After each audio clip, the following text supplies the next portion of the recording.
Hello friends, welcome to Learning Web. আজি আমি CTET Assamese ল্যাঙ্গুৱেজৰ পেপাৰখন আলোচনা কৰি আছো আৰু এইখন পেপাৰ 1 হয় আৰু ল্যাঙ্গুৱেজ 1 আগতে মই দুটা ক্লাছ দিছো ইয়াৰ ওপৰত মই পাঁচটাকৈ কুৱেশ্যন ডিসকাস কৰি আছো আৰু এই কুৱেশ্যন কেইটাৰ অকল মই আনসাৰ দিয়া নাই মই প্ৰপাৰ এক্সপ্লেনেশ্যন কৰি আছো যাতে আপোনালোকৰ কি কনসেপ্ট ক্লিয়াৰ হয় মই তেনেকৈ দি আছো আৰু লগতে মই কৈ দিও আপোনালোকে অকমান ধৈৰ্য ধৰি ভিডিওটো চাব তেতিয়া বুজি পাব আৰু সকলোৱে লাইক কৰিব আৰু যিমান পাৰে শেয়াৰ কৰিব ভিডিওটো আৰু কোনোবা নতুন থাকিলে সাবস্ক্ৰাইব কৰি ৰাখিব কাৰণ এনেকুৱা আৰু মই ভিডিও আনি থাকিম বা বিভিন্ন কম্পিটিটিভ এক্সামৰ বাবে মই ক্লাছ লৈ আনিম আপোনালোকে সহাৰি জনাব আৰু অকমান ধৈৰ্য সহকাৰে চাব ইয়াতে প্ৰথম কুৱেশ্যনটো কি আছে আজিৰ ক্লাছৰ 116 ৰ পৰা আছে যে ভাষা আৰু উপভাষাৰ বিষয়ে ভাষাতাত্ত্বিক দিশৰ পৰা তলত দিয়া উক্তি কেইটাৰ কোনটো শুদ্ধ ইয়াত ভাষা আৰু উপভাষাৰ বিষয়ে বুলি কৈছে যে ভাষাতাত্ত্বিক দিশৰ পৰা কোনটো উক্তি শুদ্ধ ইয়াতে প্ৰথম অপচনত আছে ভাষা নিজস্ব লিপি থাকে কিন্তু উপভাষাৰ নাথাকে এইটো নহব তেনেকুৱা কোনো কথা নাই উপভাষাৰো নিজা লিপি থাকে অপচনটোত আছে ভাষা আৰু উপভাষাৰ মাজত কোনো সুনিৰ্দিষ্ট ভাষাতাত্ত্বিক পাৰ্থক্য নাই এইটো হ'ব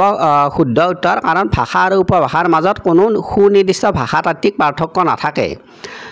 অপচন 3 আছে ভাষাৰ লিখিত সাহিত্য থাকে কিন্তু উপভাষা কেৱল মৌখিক পৰম্পৰা নিৰ্ভৰ এইটো নহয় যে উপভাষা যে কেৱল মৌখিক পৰম্পৰা নিৰ্ভৰ তেনেকুৱা নহয় ইয়াৰো সাহিত্য থাকিব পাৰে অপচন 4 আছে ভাষা আৰু উপভাষা ভাষাগতভাৱে বা ভাষাতত্ত্বগতভাৱে ভিন কিন্তু ভৌগোলিকভাৱে একে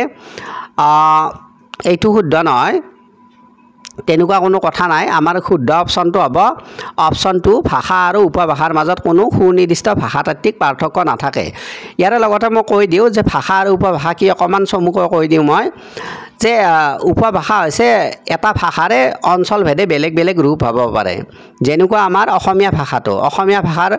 বেলেগ অঞ্চলভেদে বেলেগ ৰূপ আছে যেনেকুৱা আমাৰ গোৱালপৰীয়া ভাষা সেইটো এটা উপভাষা কামৰূপীয়া ভাষা এইটো এটা উপভাষা যে এটা ভাষাৰে বিভিন্ন উপভাষা থাকিব পাৰে বা কিছুমান উপভাষাই কি যেতিয়া মান্যতা অৰ্জন কৰে তেতিয়া সেই উপভাষাটো কি হৈ যায় ভাষা হিচাপে স্বীকৃতি পায় তাৰ উদাহৰণ আছে গতিকে ভাষা আৰু উপভাষাৰ মাজত বিশেষ পাৰ্থক্য নাই ইয়াৰে পিছত আছে কুৱেশ্যন নম্বৰ 117 ইয়াত কি আছে 7 মহীয়া কেঁচুৱা এটাই স্বৰ আৰু ব্যঞ্জন দুয়োবিধ ব্যৱহাৰ কৰি কণ্ঠায়ন কৰিব পৰা হৈছে তলত দিয়া কোনটো এইদৰে ব্যৱহাৰ কৰি কেঁচুৱাটোৱে ভাৱ প্ৰকাশ কৰিছে ইয়াত কি কৈছে যে 7 মহীয়া কেঁচুৱা এটাই যে কিবা হিয়তে কয় আৰু তাৰে দ্বাৰা কেঁচুৱাটোৱে কি ভাৱ প্ৰকাশ কৰিছে সেইটো কথা কৈছে অপচন 1ত আছে কুনকুনোৱা কুইং অপচন 2ত আছে ভাষিক বচন লিংগুইষ্টিক স্পিচ অপচন 3ত আছে বিশিষ্ট ধ্বনি ফনিমছ আৰু অপচন 4ত আছে কলকলোৱা মানে বেবলিং ইয়াত বেলেগ নাচালেও হয় কাৰণ 7 মহীয়া কেঁচুৱা বুলি কৈছে যে 7 মহীয়া কেঁচুৱাৰ ক্ষেত্ৰত কি হ'ব পাৰে এইটো অপচন 4 হ'ব কলকলোৱা মানে বেবলিং যেহেতু আমাৰ 6 মাহতে ষ্টাৰ্ট হৈ যায় গতিকে 7 মহীয়া কেঁচুৱা এটাই ক'লে সেইটো কি হ'ব কলকলোৱা মানে বেবলিং হ'ব ইয়াৰে পিছত আছে কুৱেশ্যন নম্বৰ 118ত কি আছে ফলপ্ৰসূ শব্দ ভাণ্ডাৰ কি ইয়াত ফলপ্ৰসূ শব্দ ভাণ্ডাৰৰ কথা কৈছে অপচন 1ত আছে লিখন আৰু কথনত ব্যৱহাৰ কৰা শব্দবোৰ এইটোৱে হয় কাৰণ লিখন আৰু কথনত ব্যৱহাৰ কৰা শব্দবোৰে হৈছে ফলপ্ৰসূ শব্দ ভাণ্ডাৰ আমি পিছৰ অপচন কেইটাও চাই লওঁ অপচন 2ত আছে পঢ়ুৱাৰ কাৰণে নতুন শব্দবোৰ তেনেকুৱা কোনো কথা নাই অপচন 3ত আছে শুনা ধৰণে চিনি পাব পৰা শব্দবোৰ এইটোও নহয় অপচন 4ত আছে পাঠৰ শাৰীবোৰ অতিক্ৰমিও লক্ষ্য কৰা শব্দবোৰ এইটোও নহয় শুদ্ধ উত্তৰ হ'ব অপচন 1 লিখন আৰু কথনত ব্যৱহাৰ কৰা শব্দবোৰ ইয়াৰে পিছত আছে 119 ভাষা আহৰণ কৌশল মানে ল্যাঙ্গুৱেজ একুইজিশ্যন ডিভাইচ LADৰ কথা কোৱা হৈছে যে ভাষা আহৰণ কৌশলৰ ধাৰণাই তলত দিয়া কোনটো সামৰি নলয় বা ব্যাখ্যা কৰিব নোৱাৰে ইয়াত নোৱাৰে বা নলয় সেই কথাটো কৈছে অপচন 1ত আছে শিশুৱে কেনেদৰে প্ৰতীকাত্মক ভাষা শিকে এইটোৱে হ'ব শুদ্ধ উত্তৰ কাৰণ ইয়াত আমাক ব্যাখ্যা কৰিব নোৱাৰে বুলি কৈছে যে কোনটো নোৱাৰে বা নহয় বুলি সুধিছে এইটোৱে হ'ব যে শিশুৱে কেনেদৰে প্ৰতীকাত্মক ভাষা শিকে এইটো হ'ব শুদ্ধ উত্তৰ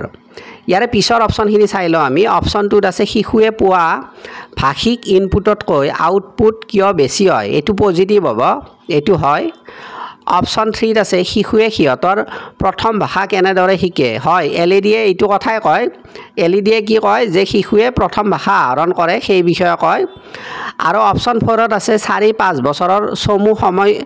সময় এছোৱাৰ ভিতৰতে শিশুৱে কেনেদৰে ভাষা শিকিবলৈ সমৰ্থ হয় আৰু এইটো শুদ্ধ হয় কাৰণ এলইডি কেতিয়ালৈকে শক্তিশালী থাকে সেইটো হৈছে 5 বছৰ বুলি ধৰা হয় যে 5 বছৰলৈকে ল'ৰা ছোৱালীয়ে কি যিকোনো এটা ভাষা শিকিবলৈ অধিক সক্ষমতা অৰ্জন কৰে সেইখিনি বয়সলৈকে গতিকে এইটো পজিটিভ আমাক যেহেতু নেগেটিভ সুধিছে অপশ্যন 1টো হ'ব কাৰেক্ট এনসাৰ ইয়াৰে পিছত আছে 120 আজিৰ ক্লাছৰ শেষৰ কুৱেশ্যন এইটো ইয়াত সুধিছে একেটা বাক গোষ্ঠী স্পিচ কমিউনিটিৰ অন্তৰ্গত ভিন ভিন আৰ্থ সামাজিক পটভূমিৰ দুটা ভাষা গোষ্ঠীৰ গোটে বা দন্তীয় স ধ্বনিটো ভিন ভিন ধৰণে উচ্চাৰণ কৰা পৰিলক্ষিত হয়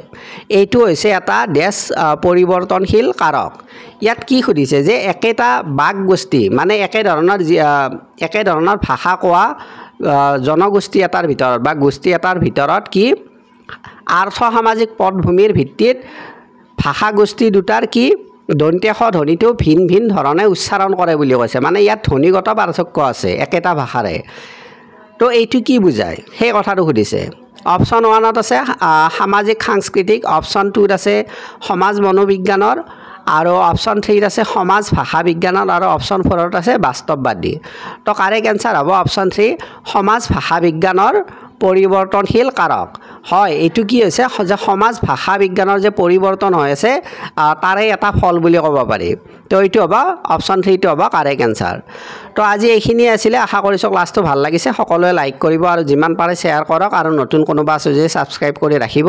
আজিলৈ এৰিছোঁ থেংক ইউ